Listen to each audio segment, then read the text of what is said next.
Bonjour Yvon, Maritza et Anne et les autres. Je suis très content à vous voir, à participer dans votre réunion. Euh, comme demandé, j'ai quelque chose à vous partager sur l'histoire de Bastogne et sur le défi qui est devant nous. Il n'y en a pas une église protestante à Bastogne depuis longtemps. Il y a une église africaine. Je connais le pasteur Reese, c'est un frère formidable, mais je voudrais dire que cette église est 99% africaine et elle suit la culture d'Afrique. Les cultes sont forts et longs et c'est pas selon le goût des Belges. Alors, cette église existait déjà depuis plus que 10 ans et les Blancs ne sont pas attirés. Alors, il faut commencer une église qui est plus près au cœur des Belges. Selon nos préférences, nos cultures, l'évangile, c'est la même. J'ai rien à dire contre ça, mais on a ce défi devant nous. Comment commencer une église protestante ici? On a eu 4 euh, essais de commencer une église protestante à Bastogne qui n'ont pas réussi. C'est une ville difficile pour les raisons qui soient. Pour nous, c'est pas un problème parce que le Seigneur, il est capable à gérer et à faire les choses nécessaires afin qu'on aura une église ici, une église protestante qui prêche l'évangile, qui suit la Bible, plutôt que la tradition. On garde toujours les bonnes relations avec nos frères et sœurs catholiques, mais on a besoin d'une église protestante ici. Je connais les chrétiens qui traversent les grandes distances pour aller au culte à Liège, même à Ciney, Arlon, le Grand-Duché, mais on a besoin d'une église ici, c'est sûr. Jésus a prêché l'évangile dans tous les villages, les villes d'Israël, et on a besoin d'une église ici, parce que c'est une partie de la Belgique. On a aussi les chrétiens ici qui restent chez eux ou qui regardent la télévision et l'Internet pour leur soutien spirituel. Mais je regarde la Bible en Hébreu 10, 25. Et je lis maintenant. Il ne faut pas abandonner le rassemblement de nous-mêmes, comme quelqu'un ont l'habitude de faire. Mais nous exhortons l'un l'autre, et cela d'autant plus que vous voyez le jour approcher.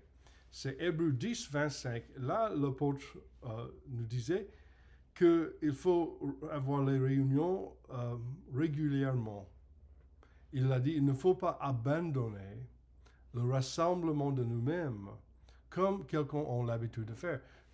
Déjà dans le premier siècle, les gens ont eu l'habitude de rester chez eux pour dire ah, je suis chrétien, je crois en Dieu, je vais rester chez moi. C'est plus simple, plus facile.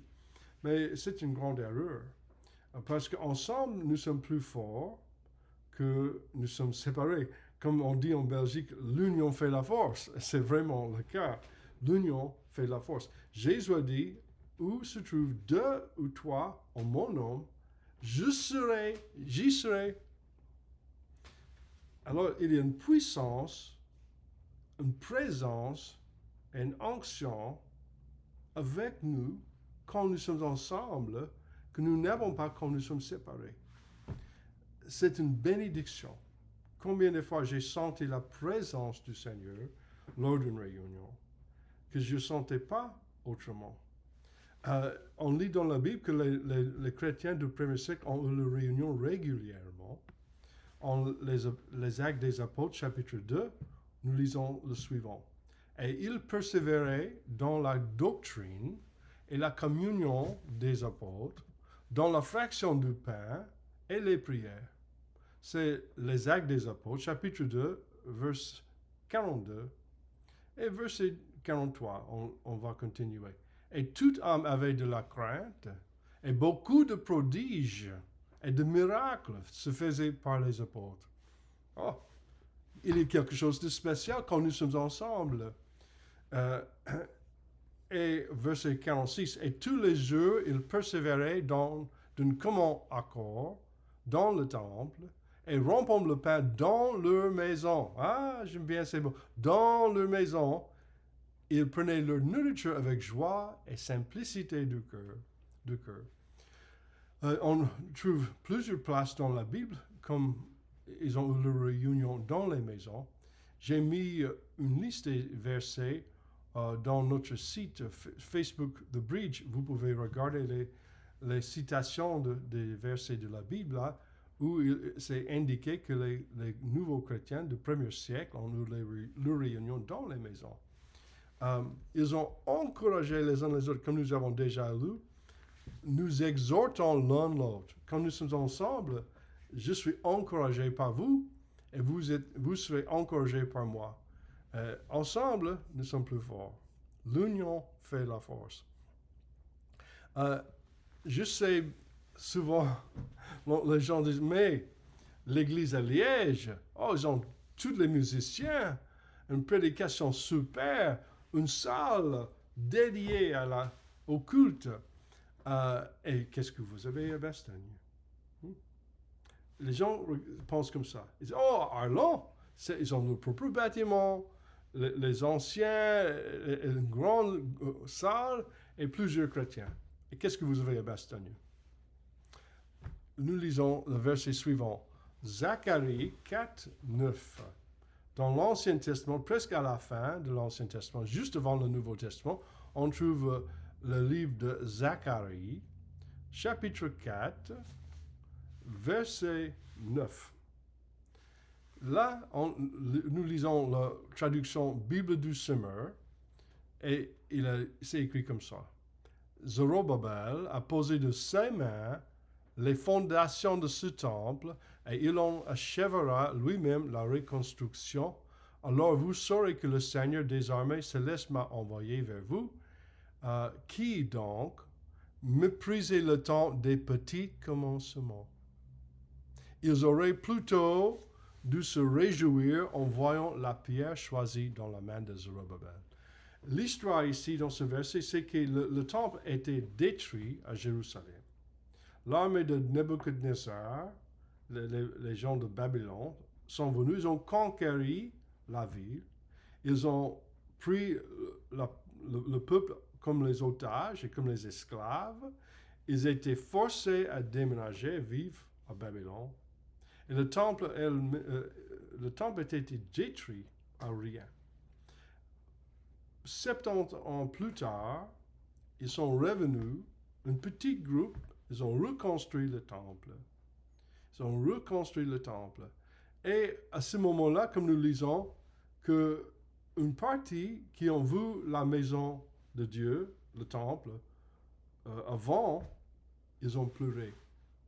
Ils ont pleuré parce qu'ils étaient tellement déçus. Ils ont dit, le temple que nous avons eu avant, bâti par le roi Salomon, c'était en or, c'était spectaculaire, c'était énorme. Et ce petit bâtiment, avec les pierres pas bien dressées, ils étaient découragés. À ce moment-là, ils ont dit, le prophète Zacharie a dit, qui donc méprisait le temps des petits commencements? Un jour, vous verrez, tout cela sera accompli.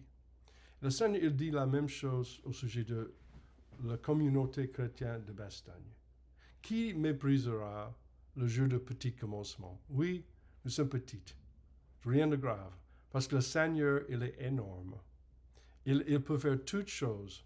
Je vous encourage à lui faire confiance, qu'il va finir les choses qu'il a commencées. Un jour, vous verrez. Je ne sais pas si vous savez, mais on a déjà économisé quelques milliers d'euros pour la construction ou l'achat d'un bâtiment à Bastogne. Je garde toujours ce projet sur mon cœur. Les autres aussi, on prie pour vous régulièrement. Mais la chose nécessaire, c'est que les chrétiens se réunissent. C'est nécessaire qu'on va garder la foi, on va faire les choses nous-mêmes.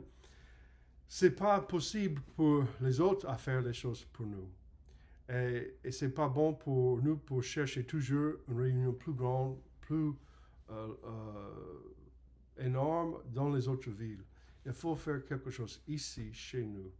Et c'est ma prière pour vous, que le Seigneur va vous fortifier afin qu'on va accomplir sa volonté. Pas ma volonté, pas votre volonté, mais sa volonté, ici à Bastogne. Je vous garde dans mon cœur et j'espère vous voir avant trop de temps. Je suis libre à revenir pour vous assister. Mais je voudrais ajouter, c'est à vous et le Seigneur à le faire. Que le Seigneur vous bénisse abondamment. À la prochaine fois, mes amis.